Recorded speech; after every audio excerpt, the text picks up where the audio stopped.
Olá, eu sou Bruno Proença e este é o podcast do Banco de Portugal. Hoje vamos conversar com o Nuno Alves, diretor do Departamento de Estudos Económicos do Banco de Portugal, e com a Sara Serra, economista no mesmo departamento e editora do Boletim Económico de Junho. E vamos falar sobre as perspectivas para a economia portuguesa na sequência da divulgação das últimas projeções pelo Banco de Portugal. Nuno e Sara, muito obrigado por estarem aqui connosco hoje. E arrancava já com a primeira questão. Neste boletim económico, o Banco de Portugal reviu em alta as projeções para a economia portuguesa, portanto a recuperação da economia este ano e no próximo será mais forte do que era esperado anteriormente. E a primeira pergunta para os dois: o que é que justifica que esta retoma seja mais forte? E também, o que é que a torna tão diferente da saída de outros processos recessivos?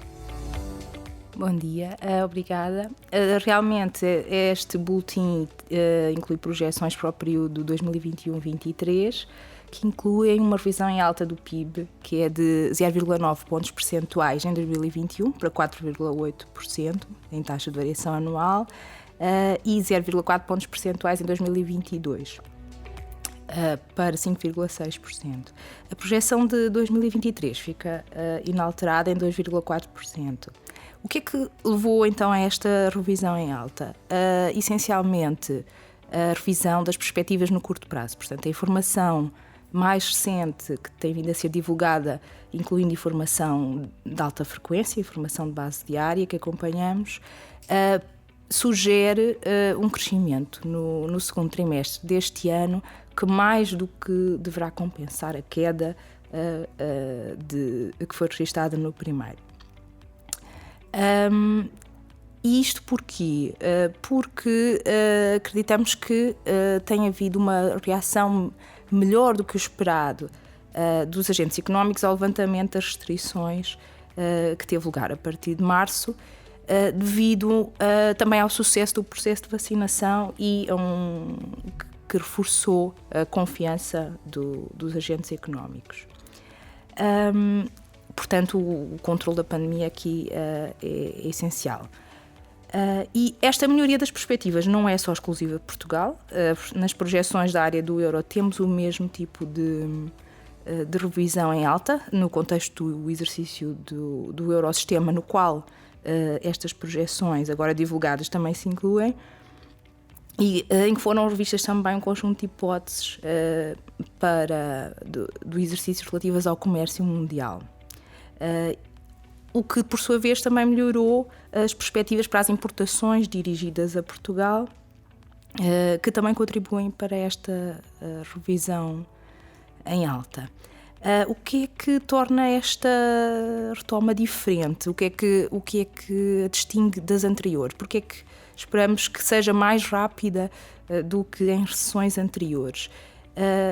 Diria que, sobretudo, a natureza do choque, que é exógeno, não é um choque de natureza de uma crise financeira, como foi a anterior, e também as medidas de política que foram adotadas tiveram uma rapidez, uma escala e uma coordenação até ao nível europeu que favoreceu esta retoma tão rápida depois de uma queda que também foi mais abrupta do que em recessões anteriores. Nuno, e o plano de recuperação e resiliência, aquilo que está a ser conhecido como a bazuca, é de facto uma bazuca que vai puxar pelo crescimento português, pela retoma. Nós no último boletim tínhamos uma caixa em que estudávamos de alguma forma os vários impactos possíveis, segundo diferentes modelos, mas em qualquer um deles o impacto é sempre positivo. A variação é, digamos assim, na dimensão do impacto, assim se pode dizer. Portanto, o plano de recuperação vai mesmo puxar pela nossa retoma. É mais um aditivo para esta retoma. Sim, obrigado.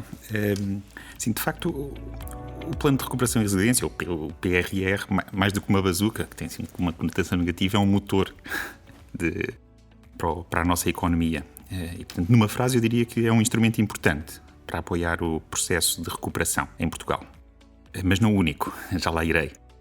Há aqui duas dimensões que eu acho que podemos sublinhar em termos desta importância. Uma primeira dimensão é o papel do Mecanismo Europeu de Recuperação e Resiliência, de que o PRR faz parte.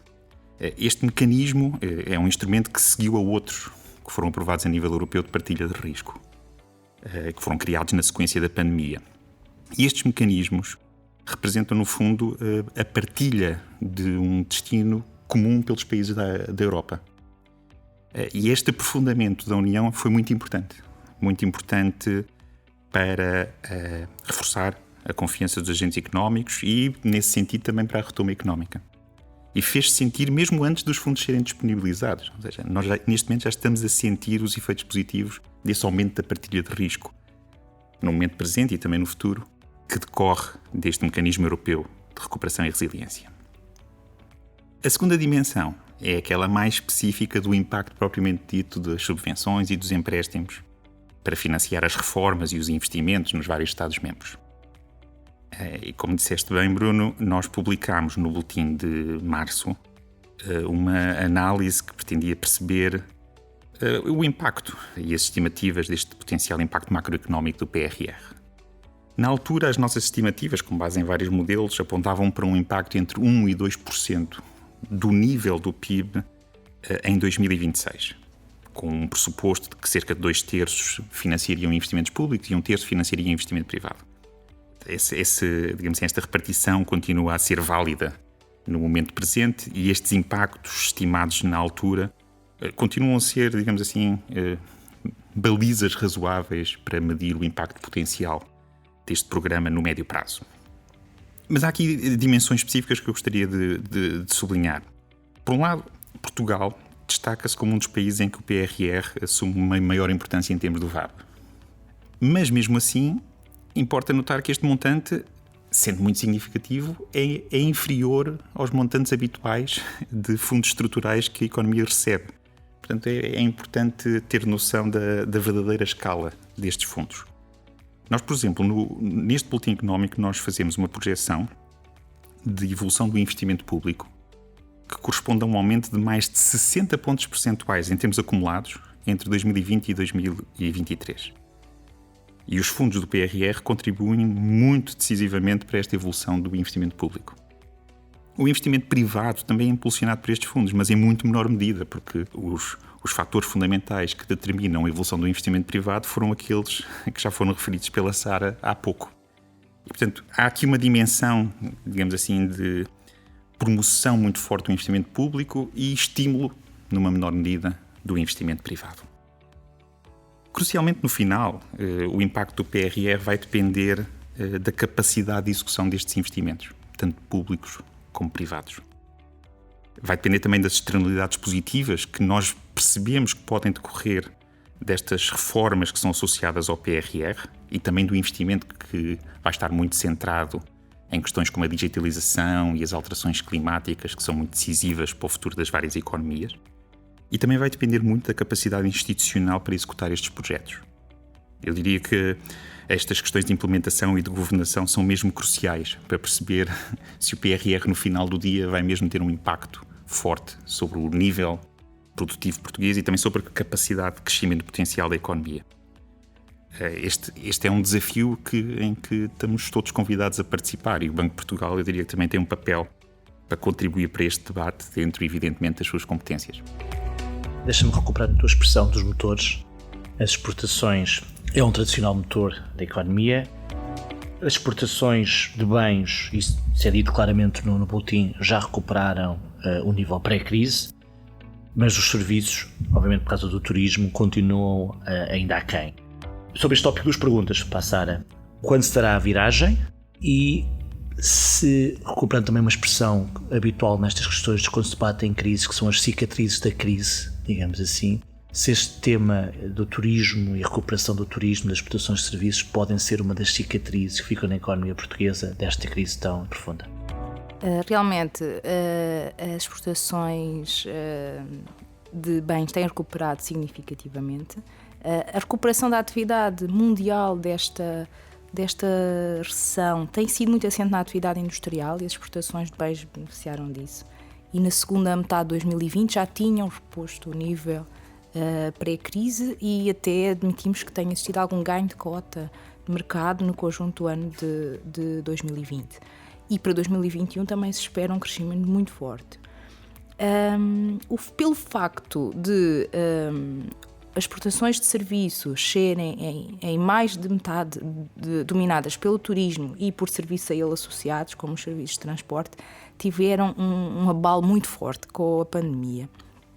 E a recuperação deverá ser também mais lenta do que no caso dos bens.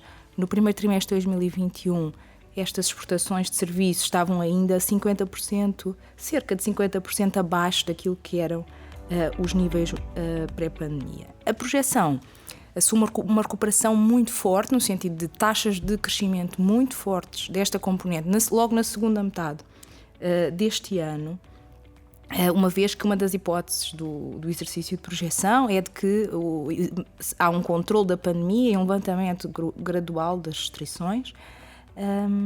E essas restrições também incluem, naturalmente, a circulação internacional de pessoas. Mas os níveis atuais estão tão deprimidos que, apesar dessa recuperação muito forte, no final do horizonte de projeção, ainda estamos ligeiramente abaixo dos níveis pré-pandemia. Portanto, quando se dá a viragem, depende do que entendermos de viragem, se estivermos a falar no regresso a um terreno de crescimento, isso será já ou ao longo da segunda metade do ano. Mas se estivermos a falar de repor os níveis pré-crise, assumimos que será posteriormente a 2023, ao horizonte de projeção. E realmente este será, se calhar, talvez a componente da despesa onde os efeitos serão mais duradouros e, portanto, há mais potencial para a emergência destas cicatrizes, como se costuma dizer, da crise. E poderá haver também alguma alteração de preferências, até que implica alterações mais estruturais neste setor, como uma preferência por não fazer tantas viagens de negócios, fazer contactos por outros meios digitais. No entanto, existe uma caixa no boletim sobre este tópico. Estas cicatrizes da crise admitimos que não tenham um impacto muito expressivo em termos agregados e sejam, aliás, mais pequenas do que em recessões anteriores, ficando o PIB a cerca apenas de 2 pontos daquilo que seria um crescimento contrafactual, em que o contrafactual são as projeções, as últimas projeções feitas anteriormente à crise. Quando falamos de projeções, falamos obviamente de riscos associados a essas projeções. Neste boletim, os riscos são no sentido sobretudo ascendente, portanto, ou seja, se tivermos que rever os valores que o banco apresentou, será no sentido de os rever em alta. E um dos motivos que está por trás desse risco ascendente é a poupança, há uma forma forçada que os portugueses tiveram que fazer durante o confinamento. Há de facto aqui uma bolsa de poupança, digamos assim, que se os portugueses voltarem a usar em termos de consumo, pode ser aqui um aditivo adicional para o crescimento económico. É isto que nós dizemos no boletim, é este racional que está por trás, e isto significa de facto que esta retoma ainda pode ser mais forte do que aquela que nós estávamos a projetar inicialmente. Sim, porque durante o período de maior impacto da pandemia e em particular os períodos de confinamento, aconteceu uma acumulação de poupança por razões voluntárias e involuntárias, também não apenas por razões involuntárias, pela impossibilidade de consumir algum tipo de bens e serviços, e se nós compararmos essa poupança acumulada com o que era o nosso cenário anterior de evolução da taxa de poupança, que era uma relativa estabilidade, e se pensarmos que relativa estabilidade em cerca de 7%, que era o valor de 2019, e se pensarmos que a taxa de poupança em 2020, na verdade, aproximou-se dos 13%, temos aqui este gap, esta diferença de poupança acumulada que é muito significativo, que é mais de 10% do rendimento disponível e cerca de 4% da riqueza financeira no acumulado no final de 2023, que de facto é um potencial de consumo bastante grande se for utilizado assim. Porque é que isso não foi considerado, essa almofada não foi incluída na projeção central, digamos assim? Porque pelas características dos aforradores, o aforrador típico em Portugal é um indivíduo de maiores rendimentos, portanto, cuja propensão marginal a consumir a partir desse rendimento e da sua riqueza é menor do que outros agentes.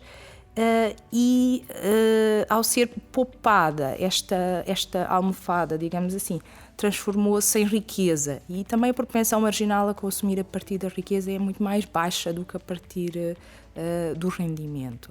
Esta questão é uma questão de vários países europeus. O relatório do BCE, que acompanha as projeções do Eurosistema que foram divulgadas no dia 8, tem, aliás, uma caixa sobre este tópico, e ali o entendimento a nível da área do euro também foi este de assumir que maioritariamente esta poupança acumulada vai manter-se na forma de riqueza financeira. No entanto, é um risco que não podemos excluir, o facto de a possibilidade de ser utilizado em maior grau para consumo. O facto de existir este risco positivo também, não nos podemos esquecer de outros riscos negativos que também estão mencionados no boletim, parcialmente equilibram este. No curto prazo, o risco claro da pandemia, da evolução ser mais negativa do que a esperada. No fundo, a pandemia também é a chave que condiciona a materialização dos outros riscos. E também há um risco no curto prazo associado às exportações de bens. Tem havido alguns bottlenecks associados ao fornecimento de alguns bens intermédios, como semicondutores e algumas matérias-primas, devido a esta pressão de crescimento da atividade industrial, que não houve capacidade de dar uma resposta imediata em termos de oferta de algum tipo de bens. E no médio prazo há também um risco descendente associado ao processo e ao período de retirada das medidas de apoio que estão neste momento em vigor, ou a adaptação dessas medidas a novas circunstâncias que venham a existir. O que assumimos é uma transição gradual e ordenada, digamos assim. No entanto, não pode excluir-se o risco de haver mais perturbações nesse processo. Uma das novidades desta crise, digamos assim, que mostra que as instituições aprenderam com a anterior crise, foi esta maior coordenação entre a política orçamental e a política monetária na resposta a este choque externo, como aqui já falámos. Começa-se a discutir já um bocadinho, como estamos aqui a falar nesta nossa conversa, sobre a saída da crise e a retoma, e a pergunta que eu faço é se esta coordenação que até agora assistimos entre a política orçamental e a política monetária se deve manter nesta saída, digamos assim, nesta discussão que começamos a ter sobre a saída do momento mais agudo da crise e a entrada numa trajetória de retoma mais consistente. Essa coordenação foi muito importante no contexto da crise, na resposta à crise. Uma coordenação que foi não só nacional, como também supranacional. Portanto, esta resposta conjunta nestes vários níveis foi mesmo fundamental para mitigar o impacto da crise e, no fundo, para criar uma ponte entre o início da pandemia e aquilo que nós todos desejamos seja o fim rápido da pandemia. Por exemplo, na política monetária, podíamos, por exemplo, destacar o PEP, que assegurou condições de financiamento extraordinariamente favoráveis num contexto de crise a todos os agentes económicos, aos Estados, às famílias, às empresas. Do lado das políticas orçamentais, eu destacaria a preservação, todas as medidas que visaram a preservar o rendimento das famílias e a situação financeira das empresas. E estas medidas funcionaram em conjunto, reforçaram-se e criaram as condições para que fossem bem-sucedidas tanto de um lado como do outro. A coordenação aqui foi feita, digamos assim, de forma natural. Era a resposta ótima de cada um dos agentes de política e a sua própria ação reforçou-se mutuamente. Estes foram objetivos centrais das políticas públicas e eu diria que foram muito bem-sucedidas ao longo do último ano. Mas a pandemia ainda não terminou e os impactos da pandemia ainda perdurarão. Como referiu a Sara, nós temos uma caixa que mostra que há algum legado ainda que menor do que noutras crises, algum legado da pandemia no futuro.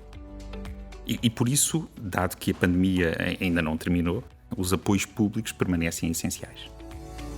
No fundo, é importante que a política monetária mantenha uma natureza acomodatícia e é importante que a política orçamental mantenha uma orientação expansionista. Devemos manter-nos nesse estado, digamos assim, da natureza. A médio prazo, à medida que o processo de vacinação se generaliza a toda a população e também a todos os países, vale a pena dizer, há aqui uma grande desigualdade jurisdicional em termos da disseminação da vacinação. Portanto, é importante generalizar a toda a população, mas também a todos os países. À medida que este processo matura, o impacto da crise pandémica também tenderá a desvanecer. E ainda bem. Uma boa medida de percebermos este impacto permanente da pandemia é compararmos as tendências que eram projetadas antes da crise àquilo que está a acontecer. Lá está, na nossa avaliação no Boletim Económico, o legado de médio prazo desta crise pandémica deverá ser relativamente limitado, mas manter-se-á durante alguns anos. Há alguns impactos persistentes da pandemia que, evidentemente, estão concentrados em setores específicos da economia, setores específicos do tecido produtivo e que também decorrem de alguma dificuldade, que acontece tipicamente em todos os momentos recessivos, alguma dificuldade de reafetação dos fatores produtivos entre empresas e entre setores. À medida que nos aproximamos das tais tendências que se previam antes da pandemia, os apoios das políticas públicas também devem ser adaptados. Gradualmente, ordenadamente, como referiu a Sara, mas devem ser adaptados. Como a recuperação é assimétrica, é importante que então que os apoios das várias políticas sejam mais direcionados, nomeadamente para os segmentos da população que são mais atingidos pela crise e para as empresas viáveis cuja atividade foi condicionada e, aliás, continua a ser condicionada pelas políticas, digamos assim, sanitárias adotadas durante a pandemia. Ao mesmo tempo, para promover a tal reafetação ótima de recursos na economia, é importante criar as condições para que essa reafetação aconteça. O que é que isso significa? Significa apostar na formação e na requalificação da mão de obra. Significa, por exemplo, aumentar a celeridade dos processos de insolvência na economia portuguesa. Continuam a ser, digamos assim, muito lentos face a outros países. É isso que significa criar as condições para melhorar a reafetação de recursos na economia. Em suma, eu diria o seguinte: ao longo da crise, os decisores de política, a nível global, não só a nível nacional, revelaram, no fundo assim, ou mostraram, evidenciaram a eficácia das políticas públicas em promover o bem-estar social, quando confrontados com eventos extremos, como aquele que nós vivemos no último ano. O papel das políticas públicas em tempos mais normais, e aqui inclui-se a interação também entre políticas, está completamente no centro do debate económico. E, na verdade, novos paradigmas poderão surgir na consequência da avaliação do sucesso destas políticas ao longo deste último ano. Eu diria que o Banco de Portugal e todos somos desafiados a participar nesta reflexão. Sara, Nuno, muito obrigado por esta conversa. Convido, na sequência do que o Nuno acabou de dizer, a explorarem o trabalho de investigação económica do banco que está publicado, que é produzido pelo banco e que está publicado no nosso site, em www.bportugal.pt. E quanto aos nossos podcasts, pode segui-los nas redes sociais, no Twitter, no LinkedIn e Instagram. Muito obrigado e até uma próxima oportunidade.